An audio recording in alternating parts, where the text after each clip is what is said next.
লিপন আর্টের এই ম্যাটেরিয়ালসগুলো কিনে রেখেছিলাম প্রায় 6 থেকে 8 মাস আগে। বিশ্বাস হয়? সেই থেকে তো রেখেই দিয়েছি যে কবে একটু অবসর পাবো তখন করব। আর তার উপর আমি কিন্তু একদমই পারি না। এটা আমার প্রথম লিপন আর্ট। কি লাগে অত কিছু জানতামও না। টুকটাক যে আইডিয়া ছিল সেই আইডিয়া থেকে কিছু জিনিস অর্ডার করে রেখে দিয়েছিলাম। তো ফাইনালি এগুলো করতে বসে গেলাম। আর ট্রেডিশনাল যে প্যাটার্নটা থাকে, তো আমার কাছে ওই প্যাটার্নটা না করে ভাবছিলাম যে একটু ভিন্ন কিছু করা যায় কি না। আর পদ্ম ফুলের এই ডিজাইনটাও কিন্তু অ্যাকচুয়ালি আমার আবিষ্কার না, আমি কোথাও একটা দেখেছিলাম ইন্টারনেটে, তো সেটা মনে করেই করা। তো এখানে আমার বিল্লু রানী একটু ঝামেলা করছিল, যাই হোক সে চলে গেছে।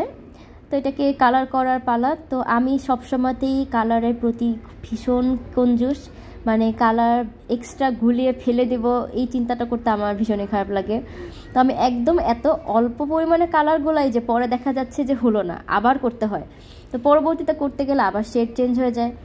এই ভেজালটা সবসময় আমি করে থাকি।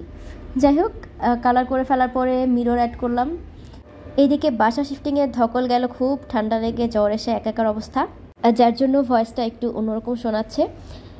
তো আমার প্রথম লিপন আর্টটা কেমন হয়েছে বলুন তো। আর সবাইকে এতক্ষণ সাথে থাকার জন্য অসংখ্য ধন্যবাদ।